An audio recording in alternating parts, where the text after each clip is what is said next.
Salam kemenangan, puji Tuhan. Jumpa lagi dengan saya Pendeta Kendi Tahendung dalam program acara Suara Kemenangan. Hari ini kita pasti akan menang sebab kita ada bersama dengan Tuhan. Haleluya. Di kesempatan ini saya akan berbagi firman Tuhan buat kita semua di mana saja kita berada, biar firman Tuhan ini menjadi jaminan dalam hidup kita. Cerita firman Tuhan terdapat dalam kitab Hakim-Hakim pasalnya yang ke-6, ayat yang pertama sampai dengan ayatnya yang ke-6. Hakim-Hakim, kitab Hakim-Hakim pasalnya yang ke-6, ayat 1 sampai dengan ayatnya yang ke-6. Begini bunyi firman Tuhan, Gideon diangkat menjadi hakim.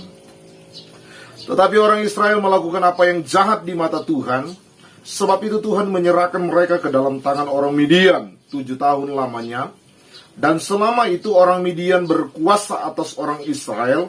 Karena takutnya kepada orang Midian itu, maka orang Israel membuat tempat-tempat perlindungan di pegunungan, yakni gua-gua dan kubu-kubu. Setiap kali orang Israel selesai menabur, datanglah orang Midian, orang Amalek dan orang-orang dari sebelah timur, lalu maju mendatangi mereka. Berkemahlah orang-orang itu di daerah mereka dan memusnahkan hasil tanah itu sampai ke dekat Gaza, dan tidak meninggalkan bahan makanan apapun di Israel, juga domba atau lembu atau keledai pun tidak.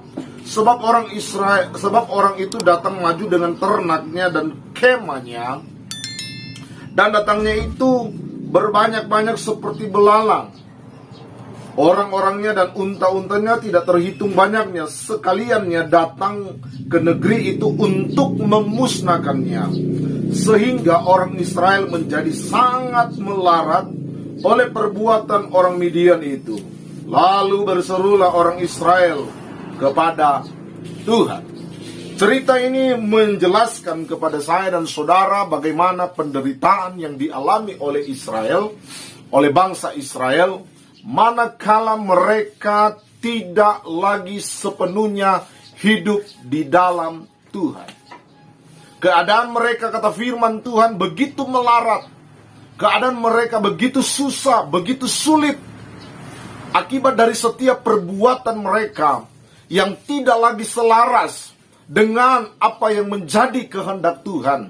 Disinilah mereka mulai mengalami yang namanya kesulitan, kesusahan. Mereka ditindas, mereka ada dalam penindasan selama 7 tahun oleh orang Midian, orang Amalek, dan orang-orang yang dari sebelah timur, kata firman Tuhan. Sehingga setiap kali mereka mulai menabur benih, setiap apa yang mereka tabur, mereka tidak pernah menikmati. Mereka tidak pernah mengecap apa yang mereka kerjakan, apa yang mereka lakukan, apa yang mereka perbuat, dikarenakan mereka sedang ada dalam penindasan. Ayat 6 tadi berkata bahwa mereka dalam keadaan yang melarat, miskin, kata firman Tuhan. Mereka ada dalam keadaan susah. Keadaan inilah yang membuat mereka berseru kepada Tuhan. Haleluya. Setiap perbuatan ada konsekuensinya. Mereka mengalami satu keadaan yang sukar. Mereka mengalami satu keadaan yang sulit, dikarenakan perbuatan mereka tidak lagi berkenan di hadapan Tuhan. Ayat 10 menjelaskan buat kita dalam pasal 6 ayat yang ke-10, di sana dikatakan mereka melakukan penyembahan berhala dan tidak lagi mendengarkan perintah Tuhan, tidak lagi mengikuti apa yang menjadi perintah Tuhan. Mereka berbuat sesuai dengan kehendak hati mereka. Mereka menyimpang dari jalan Tuhan. Mereka keluar dari kebenaran Tuhan. Mereka tidak melakukan yang Tuhan kehendaki dalam hidup mereka. Dan akibatnya, hukuman yang mereka terima dalam hidup mereka. Sehingga Allah memilih Gideon untuk menjadi hakim, agar supaya bangsa Israel kembali ke jalan Tuhan, agar supaya bangsa Israel tidak lagi berbuat sesuai dengan keinginan hati mereka yang bertentangan dengan kehendak Tuhan. Sehingga Gideon dipilih untuk menjadi hakim atas bangsa Israel. Tapi persoalannya, kenapa sampai Gideon yang dipilih? Apa istimewanya Gideon di hadapan Tuhan? Apa yang membuat Tuhan memilih dia dan mengangkat dia untuk menjadi hakim? 4 hal yang membuat Gideon dipilih oleh Tuhan dan dipercayakan menjadi seorang hakim. Yang pertama, kata firman Tuhan di ayatnya yang ke-15, dikatakan begini firman Tuhan. Tetapi jawabnya kepadanya, Tuhanku, dengan apakah akan kuselamatkan orang Israel? Ketahuilah, kaumku adalah yang paling kecil di antara suku Manasye, dan aku pun seorang yang paling muda di antara kaum keluargaku. Sekali lagi, ketahuilah, kaumku adalah yang paling kecil di antara suku Manasye, dan aku pun seorang yang paling muda di antara kaum keluargaku. Yang pertama yang membuat Tuhan memilih Gideon, karena Gideon mengakui kelemahan atau keterbatasannya. Dia kenal diri, dia tahu siapa pribadinya, dia tahu keberadaannya, dia tahu kemampuannya, dia tahu kapasitasnya. Dia tahu dia terbatas. Sehingga dia berkata, Tuhan, siapakah aku ini? Haleluya. Di antara kaum keluargaku, aku yang paling muda. Di antara suku Manasye, kaumku yang paling kecil. Merasa terbatas. Merasa bahwa keterbatasan inilah yang membuat dia harus mengajukan perihal ini kepada Tuhan. Bahwa dia nggak mampu, dia nggak sanggup untuk menjadi seorang pemimpin. Nggak gampang, nggak mudah. Haleluya. Tapi ternyata Tuhan menyukai perilaku Gideon. Mengakui keterbatasan. Sehingga ada pujian bilang, siapakah aku ini Tuhan? Jadi biji mataku. Keterbatasan inilah yang membuat Tuhan tertarik dengan Gideon. Dia merasa dia nggak mampu, dia merasa dia nggak bisa. Kadangkala kita seperti orang-orang yang mampu, orang-orang yang bisa, orang-orang yang merasa hebat, orang-orang yang merasa kuat. Tetapi yang sebenarnya kita bukan orang-orang yang kuat, kita orang-orang yang hebat. Kita punya keterbatasan, kita punya kelemahan. Dan kelemahan inilah yang membuat saya dan saudara untuk mengakui bahwa kita punya Tuhan yang tidak terbatas. Yang membuat kita untuk mengakui bahwa kita punya Tuhan yang hebat, yang dahsyat, yang luar biasa. Jadi yang pertama yang membuat Gideon dipilih oleh Tuhan, karena suka mengakui keterbatasan. Gak suka umbar-umbar, saya hebat, saya kuat, saya mampu, saya bisa, dan sebagainya. Tapi mengakui keterbatasan, ini perlu ada dalam hidup kita. Tahu kita terbatas, kita menyadari kita manusia yang terbatas. Kita membutuhkan Tuhan dalam hidup ini yang tidak terbatas.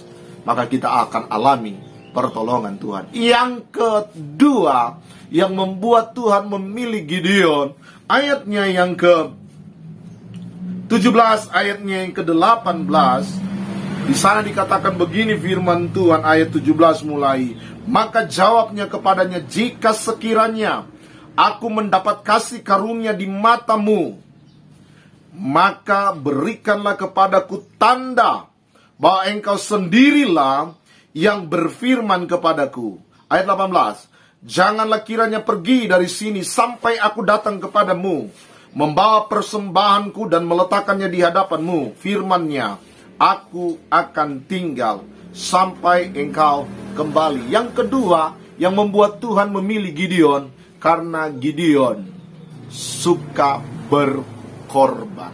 Ada pengorbanan di sana. Gideon membawa persembahan, merupakan satu wujud dari pengorbanannya. Allah senang dengan korban. Haleluya. Pengorbanan hidup saya dan saudara itu penting dalam hidup saya dan saudara. Allah mencintai orang-orang yang suka berkorban. Pengorbanan inilah yang ada dalam pribadi Gideon, sehingga Tuhan memilih dia Tuhan mengangkat dia, Tuhan menetapkan dia untuk menjadi hakim terhadap bangsa Israel.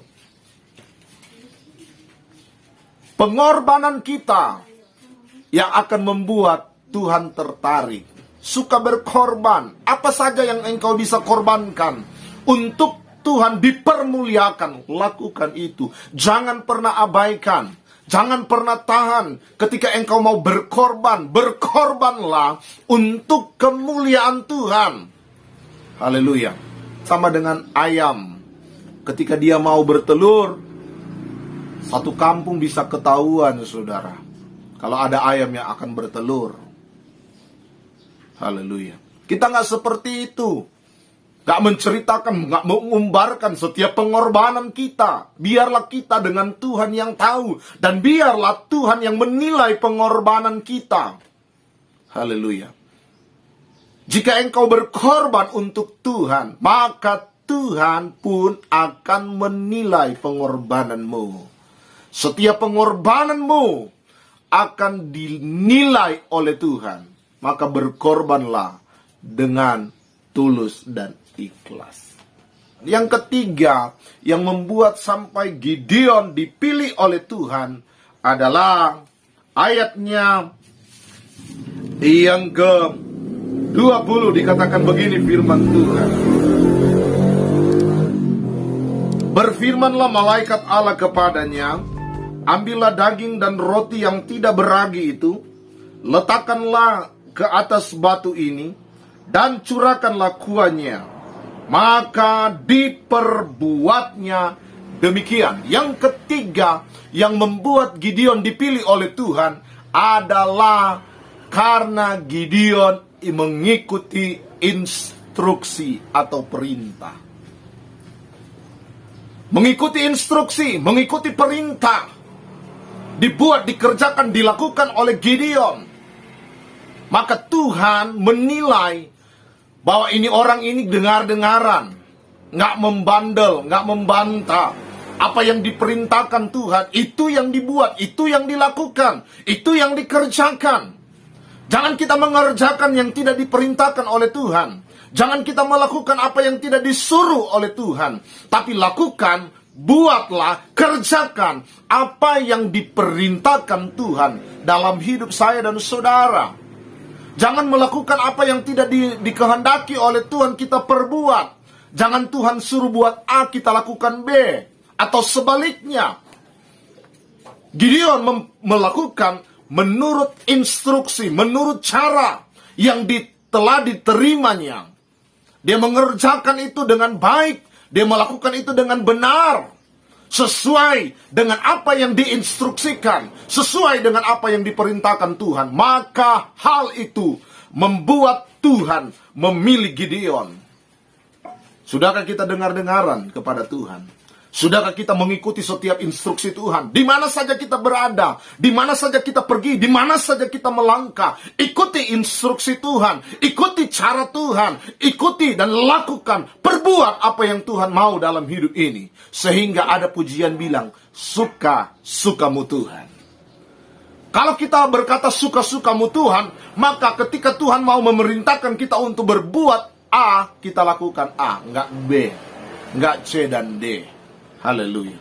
Maka Tuhan akan memberkati hidup kita. Yang keempat, yang membuat Gideon ini dipilih oleh Tuhan untuk menjadi hakim atas bangsa Israel, Alkitab katakan di ayat yang ke-22 sampai dengan ayat yang ke-24 bilang begini.